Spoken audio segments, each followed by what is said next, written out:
প্রিয় দর্শক, একটা ছবি খুব মানে ভাইরাল হয়ে গেছে।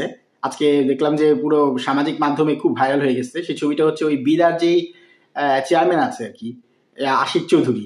তাকে তো এখন মনে হয় আপনারা সবাই চিনেন। তাকে তো ফুলায় ফাপায় অনেক বড় করা হইলো। ওই মাঝে একটা বিনিয়োগ সম্মেলন হইলো এবং তাকে এমনভাবে উপস্থাপন করা হইলো যে বাংলাদেশে মনে হয় এরকম মানুষ আর দ্বিতীয়টা নাই, সে আইসা মানে বাংলাদেশকে উদ্ধার করে ছাড়ছে। এখন বণিক বার্তা একটা রিপোর্ট করছে এবং সেই রিপোর্টে একটা ছবি ছাপানো হয়েছে। ছবিতে হচ্ছে এই আশিক চৌধুরী মানে উঠতেছেন, কিন্তু বিনিয়োগের অবস্থা খারাপ, এটা দেখানো হয়েছে আর কি। উঠতেছেন বলতে হচ্ছে ওই যে আশিক চৌধুরী কোথায় আমেরিকা না কোথায় জানি কত হাজার ফুট থেকে লাভ দিয়ে গিনেস বুক মানে গিনেস বুকে সে নাম উঠেছিলেন। তো সেই ছবির মতো করে ছবি দিয়ে লিখছে তিনি উঠতেছেন, কিন্তু বাংলাদেশের বিনিয়োগের অবস্থা তো খুব খারাপ। তো এই ছবিটা এখন ভাইরাল হয়ে গেছে। এই বিষয় নিয়ে আসলে খুব গুরুত্বপূর্ণ আরো কিছু বিষয় আছে যেগুলো আপনাদের সাথে আসলে সত্যি সত্যি মানে শেয়ার করা খুব দরকার। এই জন্য আমি ভাবলাম আজকে আমি এই ভিডিওটা বানাই।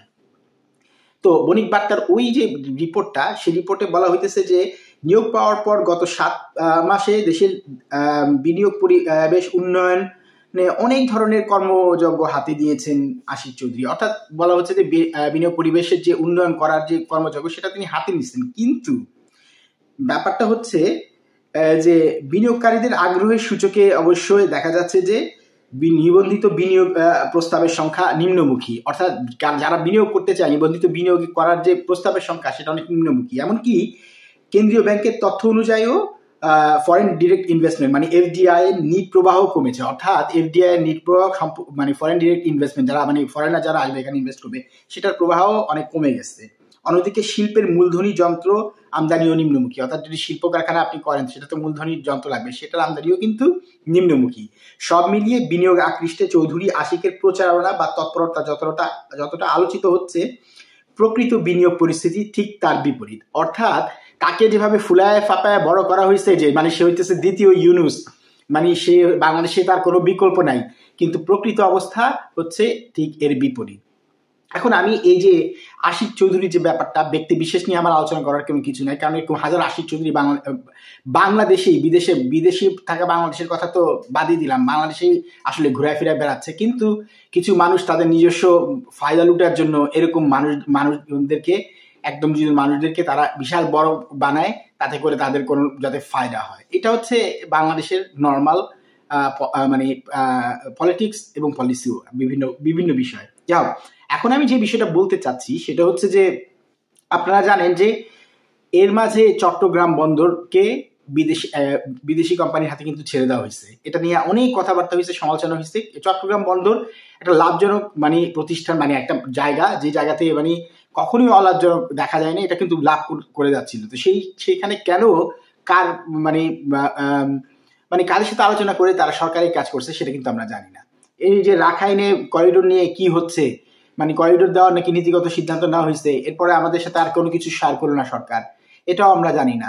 এরপর গতকাল রাতে একটা ইন্টারেস্টিং ঘটনা ঘটছে, সেটা হচ্ছে যে মাঝরাতে কাউকে কিছু না জানায় মানে লোকচক্ষুর আড়ালে এনবিআর কে, বাংলাদেশের যে এনবিআর যে মানে যেখানে আমরা যেটাকে জানি হচ্ছে যে এনবিআর আসলে একটা অত্যন্ত মানে দুর্নীতিগ্রস্ত প্রতিষ্ঠান, সেটা আমরা জানি। কিন্তু কথা হচ্ছে মাঝরাতে একটা নির্বাহী আদেশে এনবিআর কে বিলুপ্ত করে দেওয়া হয়েছে এবং সেটাকে 2 ভাগে ভাগ করা হয়েছে। এখানে সেখানকার অনেক কর্মকর্তা থেকে শুরু করে সাবেক এবং বর্তমান অনেক কর্মকর্তা এটা নিয়ে অনেক সমালোচনা করছে। কিন্তু আমরা হঠাৎ করে দেখলাম যে এনবিআর কে 2 ভাগ করে দেওয়া হয়েছে, মানে এবং বিলুপ্ত ঘোষণা করা হয়েছে। এরপরে এটাকে 2টা আলাদা প্রতিষ্ঠান করা হয়েছে।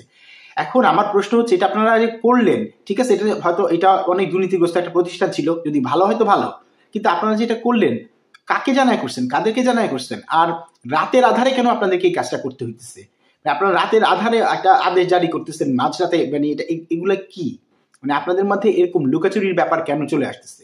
আমরা কি মনে করছেন খবর রাখি না, আমরা কি জানি না ব্যাপারটা কি? প্রিয় দর্শক, আপনারা জেনে রাখেন যে বাংলাদেশের অর্থনীতির অবস্থা এতটাই খারাপ যে এই 2001 যেই সালটা চলতেছে সেই সালে মানে প্রবৃদ্ধির হার 3.2 থেকে 3.5-এর মধ্যে নেমে যাবে বলে ধারণা করা হচ্ছে। আগামী বছর সেটা হয়তো 5% যেতে পারে। মানে যেখানে আমাদের মানে অর্থনৈতিক প্রবৃদ্ধির হার 6-7% ছিল, সেটা যদি 3-4-এ নেমে যায়, তাহলে বুঝতে পারতেছেন আমাদের অর্থনীতির অবস্থা কেমন হবে। দেশে তো মানে একটা বিশাল অংশের মানুষ না খায় থাকবে। তাহলে মানে এখন এই যখন অবস্থা, সরকার যখন বুঝতে পারছে অবস্থা তো খুব খারাপ, তখন তারা কি করলো, এই যে আইএমএফ এর ঋণ পাইতে হবে, আইএমএফ তো ঋণ দিবে না, এখন IMF এর শর্ত অনুযায়ী তারা এইসব করতেছে, এই IMF যা বলতেছে তাই করতেছে। বিদেশি সংস্থা IMF এর খপ্পরে সরকার পড়ছে, আমেরিকার খপ্পরে সরকার পড়ে গেছে। এখন আমেরিকার, আমরা ভারতের দালালি চাই না, পাকিস্তানের দালালি চাই না, এখন দেখতেছি এই নতুন ইউনুস আইসা আমেরিকার দালালি করতেছে। একদিকে কি করতেছে, ওই রাখাইনে করিডোর দিয়ে দেয়, একদিকে চিটাগং বন্দর দিয়ে দিতেছে, এখন NBR বিলুপ্ত করতেছে। ফরেনের যে বিদেশ থেকে আসা যেই লোক আশিক চৌধুরী, সে বিশাল বিশাল কথা বলতেছে আর দেখাইতেছে, কিন্তু আসলে কি শেষ পর্যন্ত আমাদের যে আউটকাম সেটা হইতেছে গিয়ে জিরো। অবস্থা এতটাই খারাপ অর্থনীতির যে আপনারা জানেন যে আমাদের যে কি যেন বলে স্টক এক্সচেঞ্জ আছে, সেটার অবস্থা কিন্তু অত্যন্ত খারাপ। সবাই, অনেক মানুষ আমাকে লিখে, যেহেতু আমি ফেসবুকে আমি অত্যন্ত পরিচিত এবং মানে অনেক লেখালেখি করি অনেকদিন ধরে, সুতরাং লাখ লাখ মানুষ আমার লেখা পড়ে, সেখানে আমাকে অনেক মানুষ এই বিষয়টা নিয়ে লিখতে বলছে। যেহেতু আমার এই বিষয়ে ধারণা কম, আমি লিখি, তবে আমি এতটুকু জানি যে স্টক এক্সচেঞ্জের অবস্থাও খুবই খারাপ। তো এই যখন বাংলাদেশের অর্থনীতির অবস্থা, তখন এই ইউনুস সরকার পুরোপুরি আমেরিকার উপর নির্ভরশীল হয়ে যেতেছে, কিংবা বিদেশি শক্তির হাতে খপ্পরে কিন্তু ইউনুস সরকার পড়ে যেতেছে। তার এই ইউনুস সরকার বাংলাদেশের রাজনীতিবিদদের কথাও শুনতেছে না, তাদের সাথে আলোচনাও করতেছে না। তাদের সাথে আলোচনা করে আপনারা এই কাজ করতেছেন। সাধারণ মানুষের কথাও তারা ভাবতেছে না, তারা ভাবতেছে এখন কার কথা? বিদেশিদের কথা। বিদেশি ইন্টারেস্টই হচ্ছে মূল বিষয়। জেনে রাখবেন যে এই ইউনুস সরকার, এই যে আশিক চৌধুরীর কথা যেটা বললাম, এই আশিক চৌধুরী বলেন, ইউনুস বলেন, আর ইউনুস সরকারের আরো যেসব উপদেষ্টা আছে, 16 থেকে 17 জন না কতজন জানি বিদেশি নাগরিক, এদের কিছু হবে না। দেশ দুর্ভিক্ষ লাগুক, দেশ ধ্বংস হয়ে যাক, এদের কিছু হবে না। এরা এরপরে বিদেশি গিয়ে মহা আনন্দে জীবন কাটাবে। কার হবে তাহলে সমস্যা? ওই যে দেশের খেটে খাওয়া শ্রমিক মজুর, যেখানে আমরা বৈষম্যহীন সমাজের স্বপ্ন দেখছিলাম এই 24-এ, এরাই আবার শেষ পর্যন্ত সেই দুর্ভিক্ষের কবলে পড়বে, কিংবা না খেয়ে থাকতে হবে তাদেরকে, হয়তো কিংবা খেয়ে না খেয়ে একবেলা খেয়ে থাকতে হবে। তো ইউনুস সরকার যদি এখন হাজারো ভালো কাজও করে, আপনারা জেনে রাখবেন যে বাংলাদেশের যে বৈদেশিক যে বিনিয়োগ, সেটা কখনো হবে না। কারণ দেশ যদি স্থিতিশীল না হয়, রাজনৈতিক সরকার যদি না আসে, ভাই বৈদেশিক বিনিয়োগ তো অনেক পরের কথা। বাংলাদেশে একটা সিগারেটের ব্যবসায়ী আছে না, পান ব্যবসায়ী, তারাও এখন বিনিয়োগ করবে না, কারণ তারা এগুলি বুঝে। সাধারণ ব্যবসায়ীও এটা বুঝে যে দেশের অবস্থা কি, দেশের স্থিতিশীল অবস্থা না হলে কেউ বিনিয়োগ করবে না। সুতরাং দয়া করে এই দেশকে স্থিতিশীল করার চেষ্টা করেন, এবং কিভাবে আপনারা কখন নির্বাচন দিবেন এটার একটা রোডম্যাপ ঘোষণা করেন।